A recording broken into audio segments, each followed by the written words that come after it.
Hello again, Guardians, Gamers, and Ghosts. So yeah, it's kind of a little bit later in the day for this broadcast, but I am doing the usual. It's going to be more or less, as you can see right now, I'm sprinting pretty good, which is curious enough because the whole morning long I was trying to sprint, and every now and then it would just like it would stop sprinting. Um, I even went so far as to go into the key bindings on the settings screen. Let's see, can you do that? Yeah, you can bring that up actually. This Cool. conflux, Praxis So you built it go into himself. here. I play jumper It's a little specifically hacky. Cover for me and I'll see what I can for the find fact out. that I like to be able to shoot and jump at the same time. You have the custom one where you can go ahead and muck about with these bindings and stuff. And I was thinking, well, maybe there's a way I can go ahead and like put sprint. Uh, Most times I'm sprinting, I'm not shooting, and when you shoot, you jump out of sprint as it is anyway. So I was thinking about putting in some kind of like feature where I hold R1 and R2 at the same time. Seeing if there was a way I could do that to get, to maintain the sprint. Maybe there was a key binding problem. But it's weird because I use L3 for sprint in Destiny because that's the default, and that's actually pretty a standard for most games. It's L3 for sprinting in Conan Exiles. It's L3 for sprinting in uh, brain farting here because I'm trying to focus on what I'm doing. Elder Scrolls Online. Sorry, there we go. Anyway, so yeah, and I've had the problem once before, and I don't know how I fixed it last time. I think I just got to do controller. I think that might just be really what it is, because that's the dual shot gear or cam that's inside the. That's why I don't play with vibration, because eventually that shit breaks free and then it rolls around in the controller. So it's probably maybe just I would say it was a problem with my controller, but it's not, because I'm still able to have no issues whatsoever sprinting in the other games that I play that use the L3 toggle as toggle or hold as a sprint button, and it's supposed to be a toggle, see, but it's like put it down as a hold. I don't have the thumb strength for that anymore. Older hands here, and I like to preserve my thumb strength for my actual job, which is illustration and sculpting. So I like video games because that exercises my fingers and keeps them limber and all that stuff. But high impact aerobics for your hands is not a recommended exercise. All right, so we're waiting for more ads to show up. The other thing I wanted to talk about, just that little thing about, if anybody else out there is having problems with their sprint toggle, like I said, maybe muck about a little bit in the custom bindings to see if there's some way you can change the buttons around temporarily. I don't know if that fixed it or not. So far I haven't had any problems with sprinting, but maybe that's the issue between the custom bindings and the actual game. I noticed that when the custom bindings first came out, I was having problems with. I have a grenade on with jumper. You have the R1 as your grenade. Oh, that's what I'm not doing right. And it's normally your light punch or your punch button. It's interesting enough because they have a light attack, heavy attack, which is what. So punching is actually R3, and when I was trying to throw grenades, I was actually throwing punches because that's what they were coming about. Hey, hello.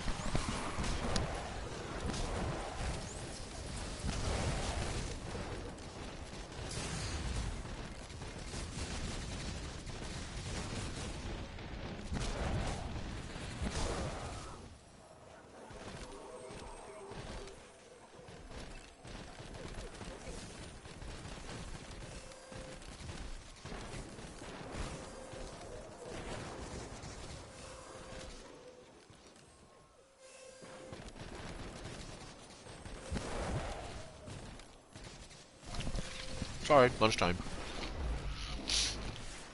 Alright, spawn me all the way the fuck off the map.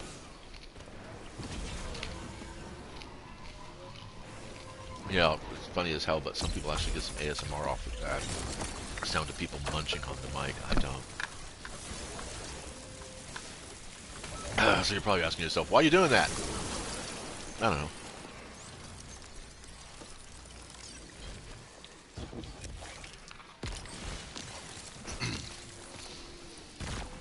So yeah, the other thing I wanted to talk about Reddit groups, and one of them does specifically talk about Destiny, and it's kind of like a suggestions page, really, but a wish list. We talk about things like, would it be kind of fun if we could do this in the game, or I predict this is going to happen in the game. And what I was, what I've been really interested in trying to promote is the idea that you have that power level be account wide, regardless of what characters you play. Um, if you earn a power level on one character, all the characters get it. And like I said so many times before, this does a lot of good things to the game. One, it reduces the impetus to grind. Now, I know every game developer and service provider wants people playing the game, but here I'm going to let you in on a little secret. People are going to want to play this game regardless of whether or not there's a grind in it, whether there's FOMO in it or not. The numbers don't drop off when you take away the FOMO. All this, push to be on every day or have daily login rewards and all that kind of fun, which there really aren't in Destiny, which is a good thing, people were playing to have fun. People want to play this game to have fun. It's a service. They want to be entertained. And some people like grinding, some people like binging, some people like farming. I'm a binge player. I'll get on the game, and if I'm having a good time, I'll keep playing for a couple hours at the minimum. Much to the detriment of my productivity sometimes. But I'm not much of a binger. I'm not much of a grinder, but I am a farmer. I will go out and I will farm an activity for a specific result, and it's not. I don't consider doing nightmare hunts grinding if you're enjoying the content and you're having a good time getting it done. Whether that enjoyment's coming from the fact that you're able to chit chat with friends, or you're just shooting shit and you get good, satisfying, hits and stuff, or you just enjoy the kinesthetics of it all. I don't play with audio very often. I obviously don't play with DualShock control because, like I said, the little DualShocks inside my controllers have a tendency to break, and it's disappointing that happens, but it does happen. Oh, dude, I don't think. Shit. He was porting me just as I pressed the X button, which means that I was doing my super, and there it is, wasted on the frickin' ravine. What are all these stupid catch mines? I don't understand that.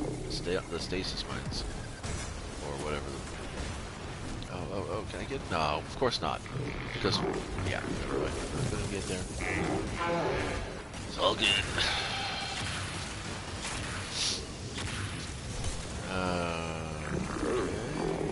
Yeah, I had my... Hello, thank you very much. Gee, oh, by the way, when you're playing Stasis and you get teleported like that, you can actually just press your Shatter Dive if you've got it equipped, and things will go much easier for you.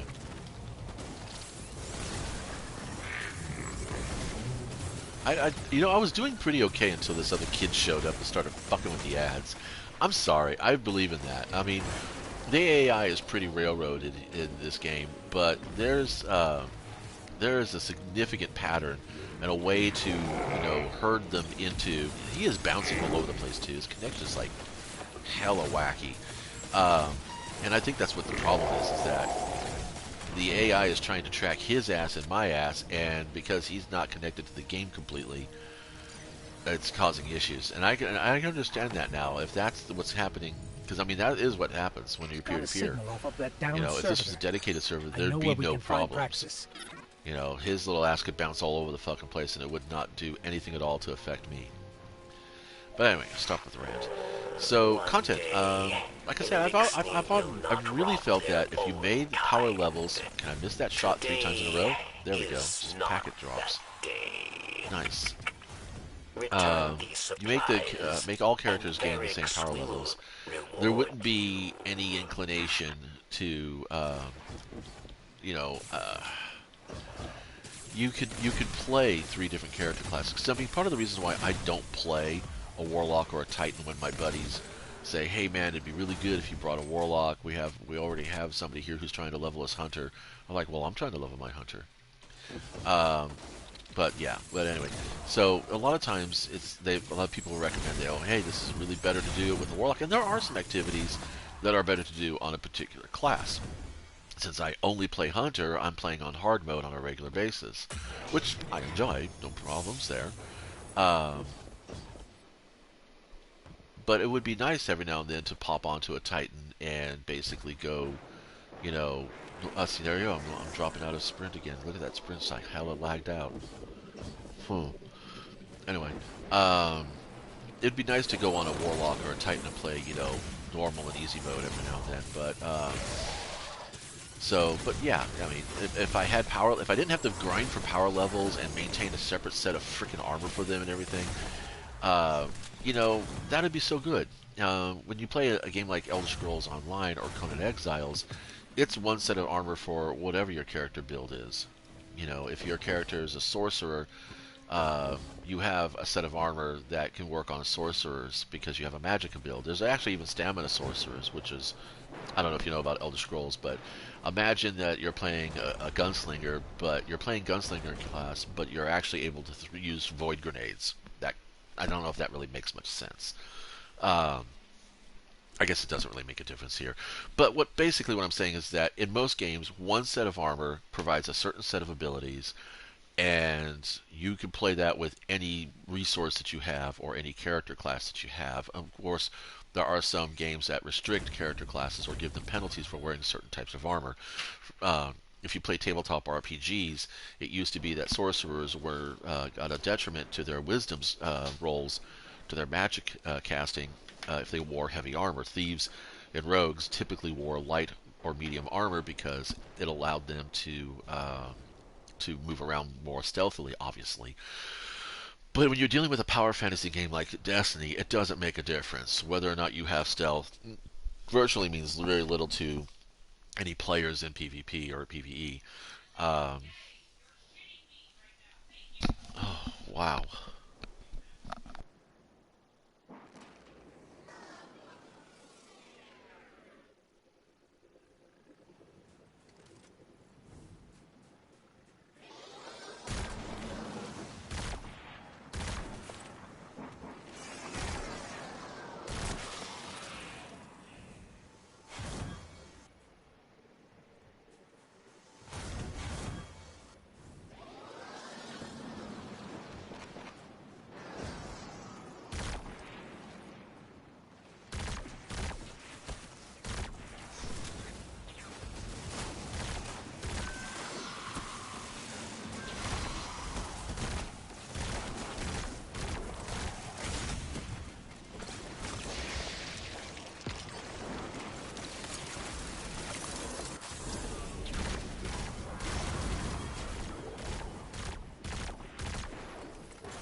you know, there's one thing I do have to complain about this game. Apart from the fact that I think the peer-to-peer network model is bullshit, has been and will always be bullshit. Um, and I don't think it's really fair to players across the globe to play together. I mean, you cannot have an international gaming community and have a peer-to-peer network architecture without geo-filtering. It doesn't work. Maybe that's what the Holland move is all about, or the expanding studio move is all about. I don't think so, but whatever. Um, it is how everything has to go thud in this game. I'm just so tired of it. You know, I mean, you could practically hear the zippers come down just about every single fucking time you load into PvP. Which, I mean, I'm kind of grounded from, I'm grounded, literally. I'm grounded from PvP because I don't have an internet that's strong enough to support 5 other players. Which is what peer-to-peer networking makes you do. It's kind of like, I remember the old days of the torrents, where you would now want to download your latest episodes of Gundam, MS-8's unit, you know, series, and but you had to go through a torrent, and the only way to use a torrent is if you carried a seed, which meant that you carried a portion of the file that you were downloading, and you had to maintain that file as an accessible file on your network, on your system. And torrents were notorious for getting, you know, hacked and shit like that. I never used them, but I learned about them because of, you know, 4chan and a bunch of other you know, online forums that I was part of where we talked a lot about anime and things like that. And you know, it's kind of like, you know, it was an old system that, and I don't know if it's actually still in use today, but that's what peer-to-peer networking does. My best analogy, which I've mentioned many times before, but it's worth mentioning over again, is it's like going to a restaurant. When you sit down at a banquet hall, every diner has their own individual server. Not to be tongue-in-cheek here, but back in the 80s you would call them waitresses or waiters, but now we call them servers. Food server. Anyway, you'd have your own, you know, server who'd bring out your plate and feed you. And in a peer-to-peer network, everybody is responsible for going to the buffet bar, grabbing one item, bringing it back to the table, and waiting for everybody else to show up so that then they can go ahead and disperse the food appropriately to what you wanted to eat. And if Timmy Two Thumbs is too busy obsessing over what kind of carrots to get, you got to wait for him. You know, so, and that's what peer-to-peer lag does. It instead of like with a lag switch, you lag out. Everybody thinks you're standing like right there, but in fact you're actually way over there shooting that person or that thing, you know, repeatedly, and then holding up the. Basically, it's like tantric sex. You're holding back all the packets, which is all the little bits of data that go out to the server that connect to this target eventually, and then finally, when you feel like you've gotten enough damage done on it, you release the Kraken, so to speak. You turn the switch back off. You turn the switch off, or reconnect to the system, and then all those packets that have been stacked up to get to the target load off in one big burst. That's why you sometimes see people firing scout rifles and rocket launchers in full auto. And it's because what you're really watching is the final step of a lag switch process. And now on a dedicated server, the only thing that affects is the player who's using the lag switch, although it does have a negative effect on the targets he's, you know, using it against and the experience of the other players around them, because cheating is just basically lazy and selfish to begin with. But that's a discussion for something else. But anyway, well, on a peer-to-peer server, if you're lag switching to take advantage of the freshness of the potatoes, mashed potatoes, then what's going to happen is that everybody holds up. And that's why lag switching in Destiny is something that is really bad, you know, because you're not just cheating, you know, for yourself, but you're also fucking. It's like right now. Let's see how my sprint was all wacky there for a minute. That's like, I don't know what's going on with that, but it's only in Destiny this has never happened in any other game. Now, in Minecraft,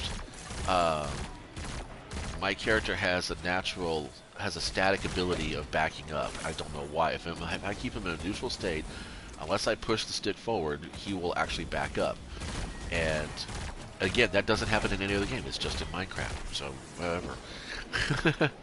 That's just the weirdness that goes on, I guess, in games. Every game has their own little bugs, but that's beside the point.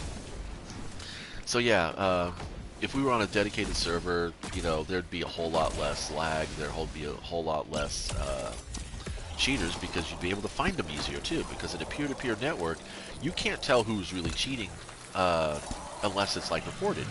And unfortunately, if the wrong person gets reported, guess what happens? They get the 2-month restriction, and the cheater gets away free. Unless they give a restriction to everybody who was involved in the match. And I am specifically talking about the Gambit match that I was in that I believe got me the restriction because there was a player who was able to stay on the map, on our map, for a good 5 seconds after his timer went out. And no, I did not record it. I really should have, which is why I don't harp on it too much because it's bad on me. But it's kind of hard to record a match that you get DDoSed out of because you have no data to record because it pulls you out of the game. Once you leave the game, that's it. And, you know, so it makes it real difficult. And in a peer-to-peer situation, it's easier for cheaters to hide. First of all, because the data is shared across all the players in the event, in the activity. And second of all, it is easier to DOS you out. And getting DOSed out means that you don't get a chance to record the data and have, you know, digital evidence of the person cheating. So, but anyway, aside from all that, talking about the content, we're really discussing about power levels and power creep. I think power creep is something that is native to just about any game state, any type of game out there. For a long time, it was a problem with Magic the Gathering, and they have since they mitigate power creep or basically eliminate its need by having formats. So it's like you can play with only a certain type of card or a certain number of those cards, or you can only play with a certain card group that was relevant within a certain time period. And this is kind of the thing that I brought up on this one Reddit forum that is basically suggesting that instead of doing sunsetting, just restrict, you know, seasonal activity to the last 2 seasons worth of weapons, and everything before that is either not accessible or it's vaulted.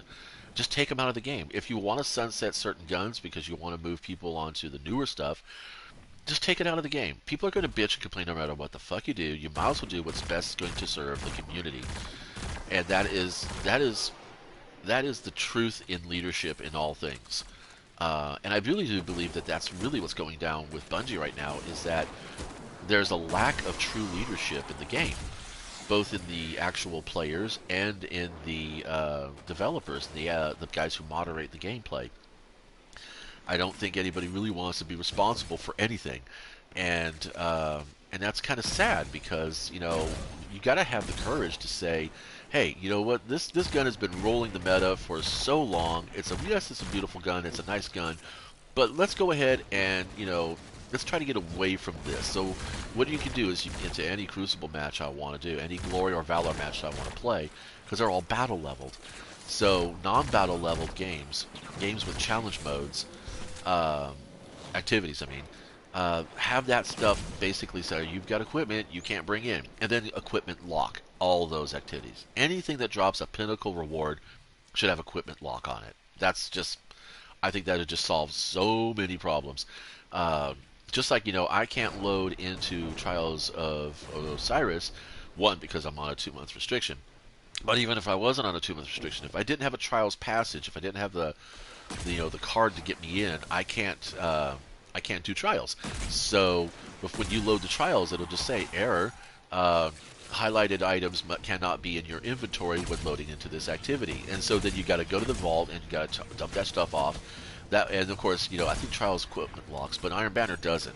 And then I think equipment lock should be on all that. And if it drops a pinnacle reward, apart from doing like 3 or 4 of them, if it's not counted as, if it's considered a pinnacle activity or an end game activity, which is ridiculous to say anything in this game is end game because it's never ending. That's the problem, is that there's, you know, because of sunsetting, because of power creep, there's no legacy.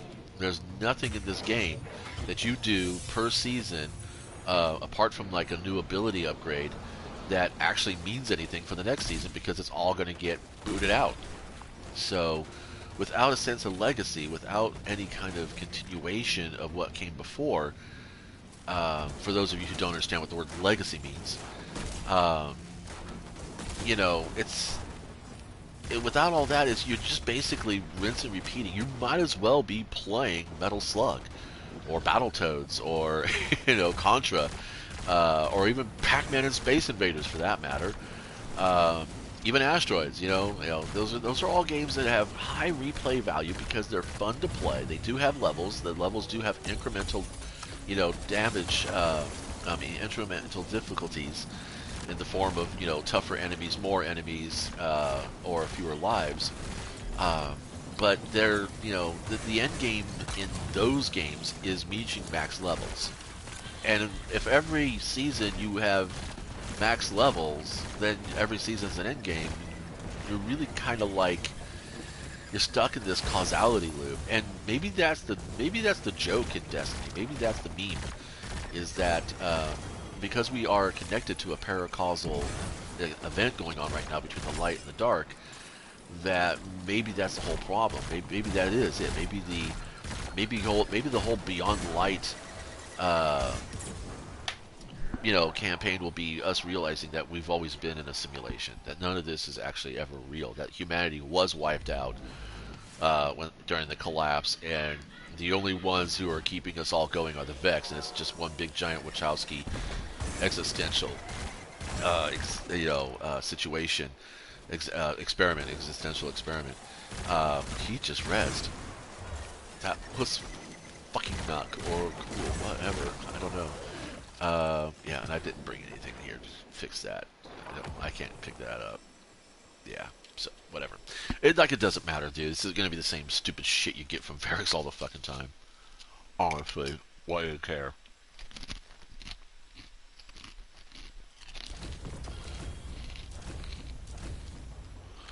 Alrighty.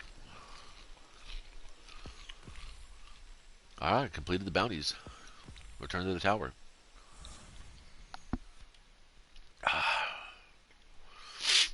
So, yeah, doing bounties and, running quests, that to me is what the core of the game should be.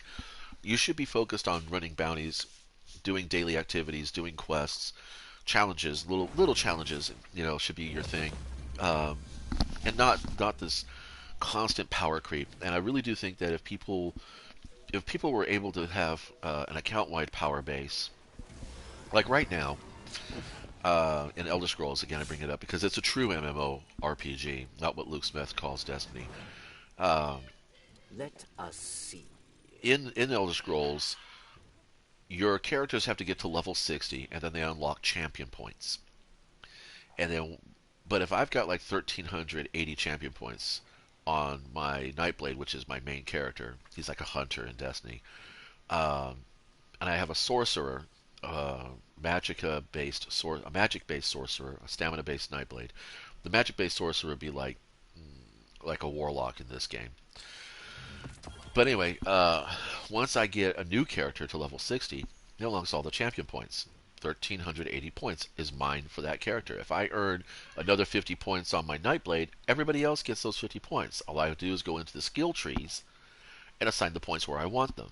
Now, if Destiny ran a system like that, with the power level was account wide, and earning power levels throughout a year's expansion gave you access to abilities that you can then keep, then that'd be great, and just make a really, really robust ability system. Now, here's the thing. Even Elder Scrolls has recognized that the power creep is getting kind of out of hand. Eventually, you're going to have characters who's going to have access to every possible ability there. They're going to have it all unlocked, all active. It's not going to be like you've got 15 points and 45 abilities. You can only put you can put 1, 2, or 3 points in each ability for a light, moderate, or heavy value in it. And this is kind of like an RPG system, that a tabletop RPG system that I played back in the 90s, and it worked out. You always you have access to all those skills, but you only have a finite pool of points to put those skills in there. If the game got rid of power levels, if the game got rid of so-called end game, because there's no end game in this, there is no end game. If every season ramps up the power level, there's no real end game. You can't call raids end game activities when guys who are 20 levels below the soft cap go in there specifically to get to pinnacle level. You know what I'm saying?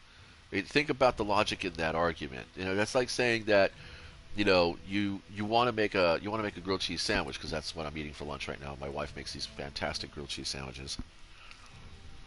Anyway, so you want a grilled cheese sandwich. Well, in order to have a grilled cheese sandwich, you got to make the grilled cheese sandwich. But then you got to know how to make the grilled cheese sandwich. I don't think this is a really good analogy. What I'm not trying to say is that if it's supposed to be an end game activity, it should only be unlocked at end game. People shouldn't be able to go into it until they get to the soft cap. Now, I do believe that the raid itself specifically does say if you're too below a power, you can't go in. Well, yeah, we'll try this one and see what happens here. It says I can get in. Okay, yeah, recommended power level is 1220. Okay, I think that's actually the floor for last season. That's what I call them, the floor of the ceiling. So instead of saying recommended power 1220, if this is supposed to be your end game activity, where you get your pinnacles and shit, you should be at pinnacle level, which is somewhere between the soft cap and the hard cap, right? Somewhere between 1310 and 1300 and 1310, which is for this season. But if you took away power levels, completely, everything was battle leveled basically. Power level means nothing. You get rid of power level altogether. There's no need to chase for power level. All right, you get rid of this. All you're doing is then you're leveling your artifact and your gear. This goes away. There's no more power level. Instead, levels are put on your gear. All right. Now this is where the sunsetting thing comes into play a little bit.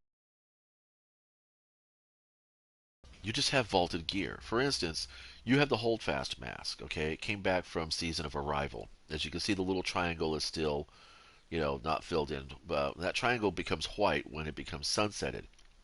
So what this will tell me is that all of this stuff here is available to be used in the current activities. Now, instead of sunsetting shit, in other words, power capping it, right? Instead of doing that, then you just go ahead and say, well, if I wanted to play, let's say, the Nightfall, all right, a Nightfall Adept or anything, you cannot. It'll give me an error code. It says you've got equipment in your inventory that is not allowed in this event. Just like you have certain players who are not, like if I joined my son's fire team and we went into Iron Banner, they would be notified, hey, you can't join Iron Banner. You got somebody in your group who can't join Iron Banner. They can't do PvP activities. And then I have to leave the group. Then they go do the Iron Banner. Or so just like that, Or like one time we tried to take this guy in to a raid and he was to a trials and he was under level, and it actually said you have one players in your group do not qualify for this event. And we asked, okay, who's got what power levels? We looked at everybody's power level and we found out, oh, okay, this kid who wanted to do trials actually doesn't have the level to do trials. So we had to spend the next couple afternoons getting him to level to play the trials. Now, if there was no power level, then it would be no problem. He could get into trials. You see what I'm saying? It's like Destiny's gameplay is all based on the grind. It's all based on FOMO. It's all based on grind, and it's all on power creep. And if you took away power levels, if you took away power creep, you get rid of the grind. Now, will that cause certain people to leave the game? Those of us out there who can basically blow their load in the first 2 weeks of a season, then complain there's nothing left to play. Okay, there's an adage that a saying that I picked up about a month ago or so. Those who complain that they are bored have no imagination. So, if in 2 weeks you do all the seasonal content, you've maxed out all your levels on the gear, You're at a point where you could basically just walk in anywhere and dominate the space, and it's nothing is challenging or boring to you. Then make your own challenges. You know, do a no death run. Do a no death run. Don't and not have that be something that's in the game. Not that don't make that be a triumph. That's the other thing too. Is like these triumphs in here. Some of these triumphs that are in here is kind of like ridiculous. Now collecting lore, that's fun. That's perfectly fine. I have not actively collected any lore this season or last season or the seasons before. I've just kind of basically been stumbling into it, and it's totally fine. I'm okay with that. Um, but some of these triumphs, I guess they're okay. It's an okay kind of thing to do. But if that's the focus of the game, and unlocking these things actually give you something other than just a score. Because this game, like I said, this game is all about PP boards. That's all it's about. It's about how loud of a thud does it make when you unzip. And I mean, I don't play games for that. I play games to have fun. I pay for a service because I want to be serviced. I want to enjoy myself. I want to be, I want to be engaged in the activity. I want to feel like, something I do this week is going to have an influence on next week, other than, oh, you're another 10 power levels, so now, when you shoot that drag, he goes pop instead of just fizz. Come on.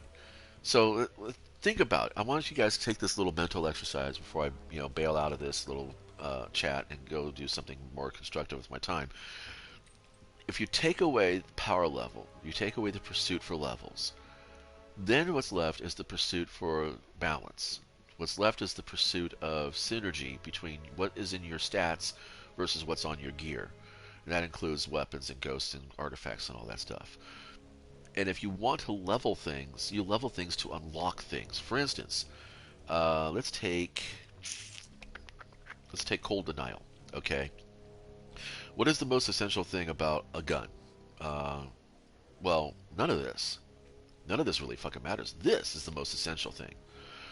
So you level the gun to unlock these perks, these skill trees. You see what I'm saying? The power level here doesn't mean anything. This is no longer a power level. What this is now is a XP level for the gun. The guns earn experience points. The guns earn ability points, or whatever you want to call them, power points. And then each time you gain a level or 2 or 3 or whatever in that gun, you get to unlock one of these perks. So think about that. And then of course when the gun becomes too out of date, or the perks become too abusive, or they are interacting badly with something that came up new, like a lot of times a developer or a designer will get this idea, says, oh, wouldn't it be cool that if you fired this gun and made 3 rapid shots that made critical hits, you get the 4th shot does triple damage. And then you pair that with a piece of equipment that ensures that you're going to get 3 or 4 critical hits, and then compounds that damage. And of course, that can get broken. So, there's 2 choices here. One, you get rid of the old gun. Just get rid of it. It's gone. That's it. It's vaulted. You no longer get to play for it. Or don't make the second fucking option. Don't make the new thing that works with the old thing too well.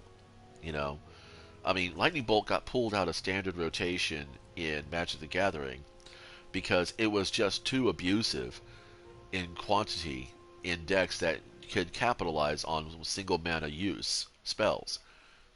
Lightning Bolt got traded out for Shock and Incinerate, and I'm okay with that. Like I said, I don't have a problem with playing pieces being taken out of the game in favor of newer playing pieces, so long as what we're doing matters in the next season. So long as what you're doing now matters tomorrow.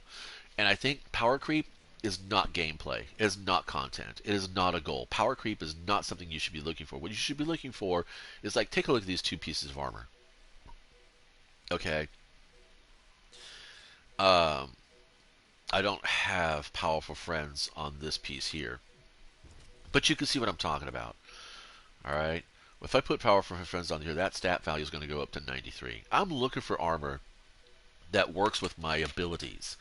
As a hunter, I'm focused on mobility for my class item, but I also know that my melee is way more powerful than my super or my grenades. So I work on getting my melee back as fast as I can. I get more use out of my melee than I do out of my grenades. Grenades are there to push enemies back and forth. The AI enemies, of course, and even or to tag players if I'm playing PvP ever again. Uh, because a lot of the grenades will put a marker on person, and you see numbers come up. You can tell where they are behind cover with the grenades. That's what hunter grenades are really all about. They're not about openers. They're not about finishers. They're not about doing any kind of damage whatsoever. They're all about tagging the targets and making it so that you can find them easier. Where was I going with this? Oh yeah. So if you take out the power levels, you have the chance to start leveling weapons. You start looking for things that actually play with your character build. You actually get to play the game. I don't think that if people were able to blast through content in the first 2 weeks, those who are just there to be completionists will find other things to be completionists with. Those who are there to play content will complain. No matter what. No matter what you do, they're going to complain. There's always going to be that complainer. Whether you make it too easy, you make it too hard, you make it, you know, just right. It doesn't fit their dichotomy. Um, and I say, just try it out. Try it out. Think about it for a little while. If you weren't chasing power level, what would you be chasing in this game? What would you be playing? What would you be going for? Well, you'd be going for gun rolls. Everybody's going for gun rolls. Everyone's going for armor rolls. You don't hear about armor so much as you do weapons. But I think armor is more important than weapons. I mean, I've actually played with some pretty shitty weapons, but because of my armor abilities, I was able to pull shit out of my ass relatively easy and not have to, fling it across the room and, really piss people off. To the point where they started reporting me, of course, because, they thought I was cheating. No, I'm playing the game. I'm playing the game. Not just playing the game as in playing the content, but I know how the game operates. I know what the AI is doing. I know what the engine is looking for, and I'm playing that in the game without software assistance. Okay? It's just being able to see what's going on. For instance, like, there's this thing called something about tracking. Okay, say for instance, that's an enemy, okay? And he's running that direction. And I am tracking him with my weapon. Aim assist works on the engine is such that it's anticipating that the next 3 steps he's going to take is going to take him from here to there. So if I'm aiming here to there, I'm going to get that aim assist. But if he does something at the last minute and changes his direction, juking, basically, literally juking, fucks this AI up. It fucks up the engine. You ever wonder why you see people who are constantly doing this shit? They're spinning around in a circle. Let me see if I can get my sword out so you can see what I'm really doing here. There we go. Alright. You'll see people in PvP, they're doing this. They're doing that not just to fuck with, your aim. They're doing that literally to mess with the engine because they realize that there's a prediction algorithm that's going on in the background. Somebody was talking about that. I think it was Aztec. It was either Aztec or it was Dato. One of those two big brains. They were talking about this and why it's important to for a long time, I think a summer or two ago, people were doing this. As you can see, relatively speaking, I'm not really changing much of my target box, but I am throwing the engine into a tailspin. It's going to make it harder for enemies to target me. It's going to make it harder for players to lock onto me. And as a hunter, a dodge is supposed to be able to break target lock. It doesn't always. It doesn't always, but there's only so much you can do against an aimbot. Anyway, that's about all I wanted to share. Do a little thought experiment. Imagine you don't have power level as a concern. What are you going to really be doing in the game? What are you going to play? What activities do you like playing? What activities do you want to play? Build your character for that activity. Don't give a fuck about the rest. Don't worry about the rest. Because quite frankly, the only people who are worrying about the fact that you're not worrying about what they're worrying about are people who need approval. They need acceptance. They need to belong. They're afraid of being the other. Don't be afraid to be the other. Be the other. It's okay. Play the game the way you want to play with it. Do this thought experiment for at least a couple of sessions. I'm not taking days or weeks here. I'm saying it because some people don't play but maybe once a week. Some people don't play but maybe once or twice a month. But for the next couple of sessions, really have the thought experiment in your head that power level does not exist in this game. What is it you want to do, and how can you do it without the consideration of power level? And just have some fun. Thanks for stopping by.